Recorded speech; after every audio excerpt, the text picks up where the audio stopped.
नमस्कार। स्वाध्याय प्रणाम मंत्र। कल मैंने गुरु पूजा का अर्थ निर्णय किया था। कल संध्या काल मुझसे एक लड़के ने प्रणाम मंत्र की व्याख्या करने के लिए कहा था। मैंने तत्काल उसकी प्रार्थना पूरी कर दी थी, किंतु तुम सभी लोगों के शिक्षणार्थ में मैं उस विषय का पुनः प्रतिपादन कर रहा हूँ। प्रणाम मंत्र है तव द्रव्यम जगद्गुरु तुभ्यमेव समर्पये।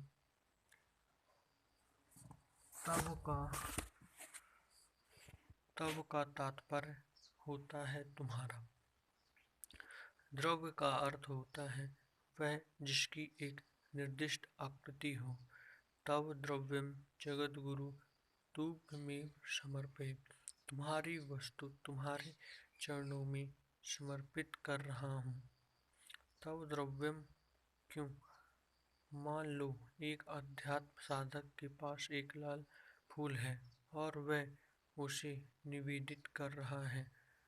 वह क्यों ये कहेगा तव द्रव्य तो साधक निवेदित कर रहा है, उसे वह तव क्यों कहेगा, तुम्हारा क्यों कहेगा?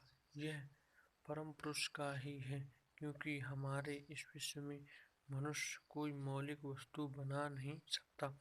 मनुष्यों के पास वह कौशल नहीं है जिससे वे कोई मौलिक वस्तु बना सकें। वे मात्र भौतिक मिश्रण और रासायनिक यौगिक बना सकते हैं, किंतु मूल तत्व नहीं। मनुष्य मूल तत्व क्यों नहीं बना सकते? क्योंकि जब मनुष्य कोई वस्तु बनाना चाहते हैं तो वह अपने चित्तअणुओं की सहायता लेता है।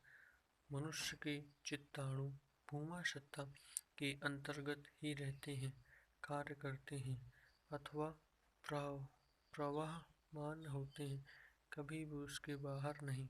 अतः वे किसी भी वस्तु का निर्माण करते हैं वह उनके ही अणुमन के क्षेत्र के अंतर्गत होता है और कभी भी उसके बाहर नहीं।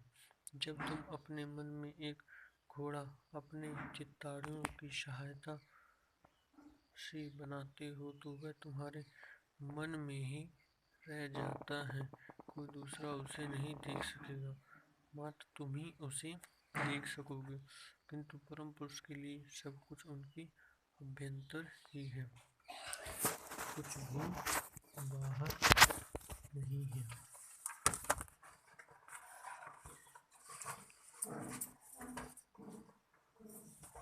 अतः वे जिस किसी भी वस्तु का निर्माण करते हैं वह उनकी भी अणुमन के क्षेत्र के अंतर्गत होता है और कभी भी उसके बाहर नहीं। जब तुम अपने मन में एक घोड़ा अपने चित्ताणुओं की सहायता से बनाते हो तो वह तुम्हारे मन में ही रह जाता है, कोई दूसरा उसे नहीं देखेगा, मात्र तुम ही उसे देख सकोगे। किंतु परम पुरुष के लिए सब कुछ उनके अभ्यंतर ही है, कुछ भी बाहर नहीं। वे उस विश्व ब्रह्मांड के नियंत्रक हैं। जब वे कुछ बनाते हैं तब वह उनकी विशाल भूमा सत्ता के अंदर ही रहता है, किंतु वह अणुमन के अंदर और बाहर दोनों ही रह सकता है। अतः तुम जो भी बाहर से उपलब्ध करते हो वह भी उनकी ही सृष्टि है।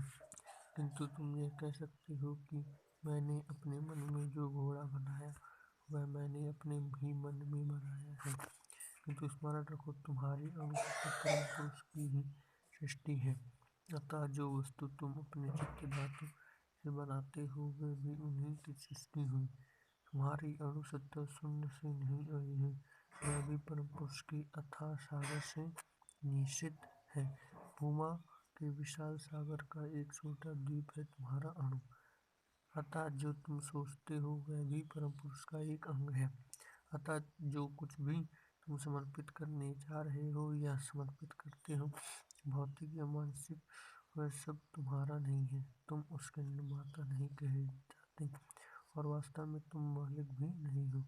तुम कहते हो यह घर मेरा है, किंतु एक दिन आएगा जब घर जैसा है वैसा ही रहेगा, पर तुम यहाँ नहीं रहोगे। जो यह कह सके यह मेरा घर है, इसलिए यहाँ कहा जाता है तव द्रव्यम। तव द्रव्यम जगद्गुरु। जगद्गुरु कौन है? मूल धातु गम प्रस्तु प्रत्यय से बनता है जगत। कि प्रत्यय संस्कृत में किसी विषय का स्वभाव बताने के लिए लगाया जाता है। यहाँ मूल धातु गम का अर्थ है जाना और कि प्रत्यय उसका स्वभाव। चलना ही जिसकी विशेषता, चले जाना ही जिसका स्वभावगत विशेषता है, वही है जगत। इस अभिव्यक्त जगत में सब कुछ चलमान है, और जो भी चलमान है वह परम पुरुष की चित्ताणु संजात सृष्टि है। और यह सृष्टि जीव, चलमान तत्व, चलमान दृश्य उनके द्वारा प्रेरित है। वे उन सृष्टि और सभी सत्ताओं को मोक्ष के लिए सहायता प्रदान करते हैं, अतः वे ही गुरु हैं। प्रत्येक श्रेष्ठ सत्ता के लिए अब्राहम स्तंभ, सृष्टिकर्ता ब्रह्मा से घास की पत्ती तक उसको उनसे सहायता मिलती है, और वे ही सबके गुरु हैं, इसलिए वे जगत गुरु हैं। हे जगत गुरु, मैं तुम्हें समर्पित करता हूँ। क्या मैं तुम्हें तुम्हारी ही वस्तु से, तुम्हारे ही द्रव्य से तुम्हें संतुष्ट करने का प्रयास कर रहा हूँ। मैं संत कुछ करने में असमर्थ हूँ। मैं तुम्हें तुम्हारी ही श्रेष्ठ वस्तु से प्रसन्न करने का प्रयास कर रहा हूँ। तुमने ही जो बनाया है उसे समर्पित करके तुम्हें सुखी करने का प्रयास कर रहा हूँ।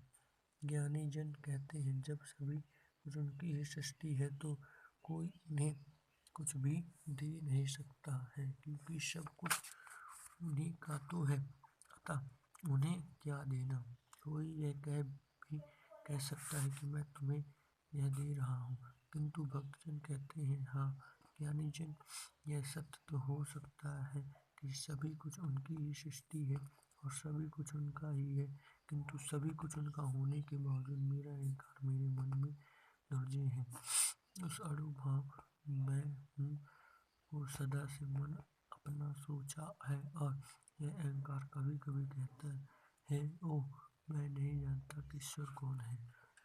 वस्तु स्थिति यह है कि तुमने अपने मन में एक मनुष्य बनाया, तुम्हारा नाम मान लो का है, और तुम्हारा छोटा मन शिष्ट मनुष्य कहता है मैं श्री को नहीं पहचानता, और तुम तो श्री का हो, यह भी सत्य है। और उस छोटे आदमी को तुमने ही अपने मन में बनाया है, यह सत्य है। ऐसा ही होती है मनुष्य की अहंकार की मूर्खता। भक्त कहता है अवश्य ज्ञानी जी, सब कुछ परम पुरुष का ही है, किंतु मेरा अहंकार कहता है कि मेरा है। वास्तव में ऐसा ही हुआ करता है। मैं स्विट्जरलैंड से आया हूँ, मुझे पासपोर्ट लेना है, मुझे एक पारपत्र लेना है, मुझे अंतिम तिथि बढ़वानी है।